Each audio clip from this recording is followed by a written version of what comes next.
Hello friends, आज का हमारा टॉपिक है भोजन के कार्य। आइए जानते हैं भोजन के कौन कौन से कार्य हैं। भोजन के 3 कार्य होते हैं। फर्स्ट है शरीर क्रियात्मक कार्य, सेकंड सामाजिक कार्य, थर्ड मनोवैज्ञानिक कार्य।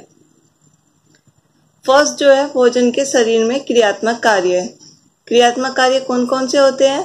फर्स्ट है ऊर्जा प्रदान करना, सेकंड शरीर में नई कोशिकाओं का निर्माण करना तथा पुरानी कोशिकाओं की टूट फूट की मरम्मत करना, थर्ड है शारीरिक क्रियाओं को नियंत्रित ढंग से चलाना तथा शरीर सुरक्षित रखना।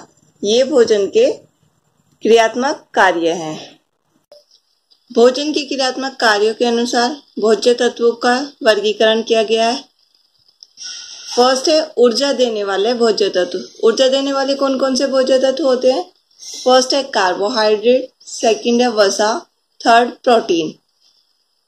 ये तीनों क्या करते हैं? शरीर को ऊर्जा प्रदान करते हैं। कार्बोहाइड्रेट के 2 पार्ट होते हैं, शर्करा तथा स्टार्च। फैट भी हमें ऊर्जा प्रदान करता है। थर्ड है प्रोटीन। प्रोटीन क्या करता है? प्रोटीन भी ऊर्जा प्रदान करता है।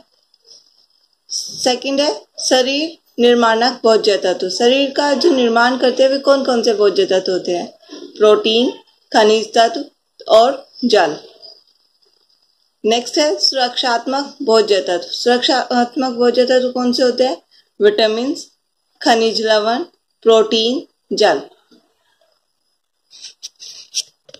ऊर्जा देने वाले भोज्य तत्व प्राप्ति के साधन जो ऊर्जा देते हैं वो कौन कौन से होते हैं? कार्बोहाइड्रेट प्राप्ति के साधन में स्टार्च आता है और शर्करा आती है। स्टार्च हमें किस किस चीज से मिलता है? रोटी, चावल, सूजी, मैदा, जौ, बाजरा, मक्का, आलू, केला आदि। शर्करा में आता है शक्कर, शहद, गुड़, गन्ना, चुकंदर आदि। ये हमें क्या करते हैं? ये कार्बोहाइड्रेट के सोर्स है और शरीर को ऊर्जा प्रदान करने का कार्य करते हैं। सेकंड, ऊर्जा प्रदान करने वालों में वसा प्राप्ति के साधन। वसा प्राप्ति में वसा हमें 2 तरीके से प्राप्त होती है, वनस्पति जगत से और जंतु जगत से। वनस्पति जगत से कौन कौन से भोज्य पदार्थ मिलते हैं हमें? सूखे मेवे जैसे काजू, बादाम, नारियल, मूंगफली। सरसों से भी हमें वसा प्राप्त होती है। सोयाबीन का तेल होता है आदि। हमें वसा से ऊर्जा प्रदान होती है। जंतु जगत में कौन कौन से फैट आते हैं? यकृत, मक्खन, अंडा, घी, मांस, मछली आदि। ये हमें क्या करते हैं? जंतु जगत से प्राप्त होते हैं। नेक्स्ट आते हैं प्रोटीन प्राप्ति के साधन। प्रोटीन कहाँ से मिलता है हमें? दूध से प्रोटीन मिलता है, दही से मिलता है, पनीर, मांस, मछली, अंडा, सोयाबीन, सूखे मेवे, मूंगफली, दालें, सेम, मटर आदि। इन सभी से हमें प्रोटीन की प्राप्ति होती है और प्रोटीन भी शरीर को ऊर्जा प्रदान करता है। प्रोटीन से हमें कितने किलो कैलोरी ऊर्जा प्राप्त होती है?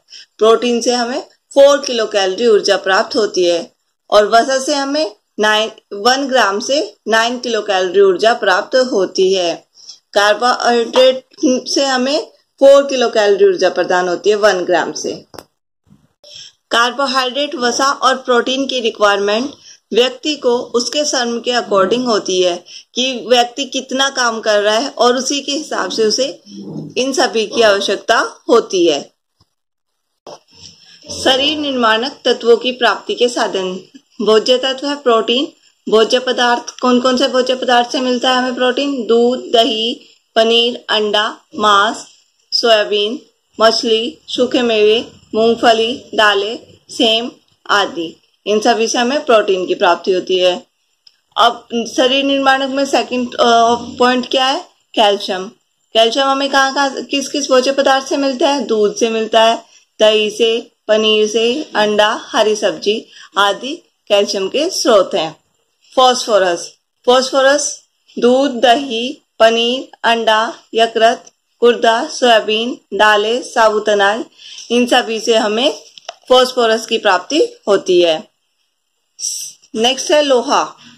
हमें कहाँ से मिलता है? यकृत से, मांस से, हरी पत्ते वाली सब्जियां, मुनक्खा, बाजरा, सेब, केला, खजूर, गन्ना आदि से हमें लोहा प्राप्त होता है।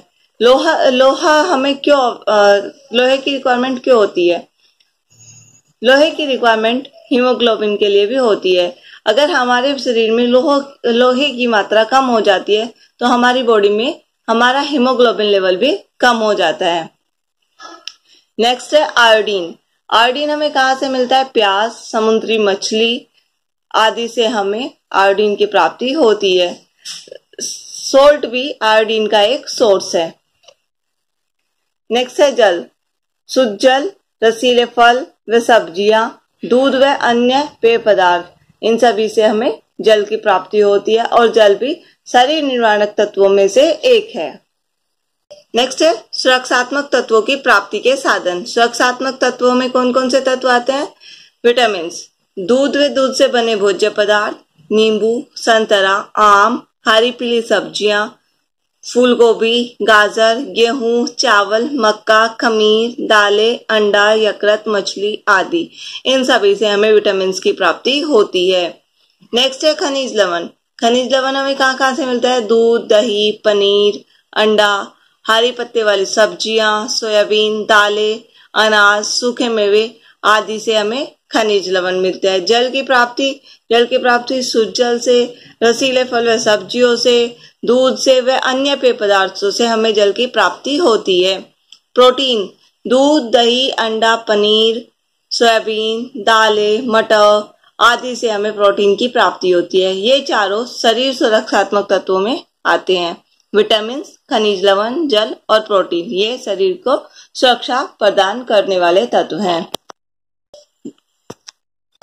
भोजन के कार्यों में सेकंड पॉइंट था सामाजिक कार्य। सामाजिक कार्यों में भोजन क्यों आवश्यक है? क्योंकि जब भी हम अपने घर पर किसी मेहमान को बुलाते हैं या फिर कोई फंक्शन होता है, उसमें भोजन एक महत्वपूर्ण स्थान रखता है। जैसे भारत में विशेष रूप से होली हो गया, दिवाली, ईद आदि त्योहारों पर, उत्सव पर भोजन का आयोजन किया जाता है। कॉलेज व विद्यालयों में भी सामाजिक अवसरों पर भोज्य पदार्थों का प्रयोग किया जाता है, जो छात्र छात्राओं में सामाजिक भावनाओं को उत्साहित करता है। नेक्स्ट था मनोवैज्ञानिक कार्य। भोजन संवेगात्मक आवश्यकताओं की संतुष्टि करता है। भोजन से मानसिक तनाव भी कम हो जाता है। जहां बड़ी बड़ी समस्याओं के हल के लिए वार्ता का आयोजन होता है, वहां विशेष रूप से भोजन सहायक सिद्ध होता है। भावनाओं को व्यक्त करने में भी भोजन विशेष रूप से सहायक होता है। आज के इस टॉपिक में हमने भोजन के कार्य बताए हैं। नेक्स्ट टॉपिक में हम आरडीए को एक्सप्लेन करेंगे कि किस व्यक्ति को कितनी रिक्वायरमेंट होती है। उन सभी की जानकारी हम अपनी नेक्स्ट वीडियो में देंगे। Thank you.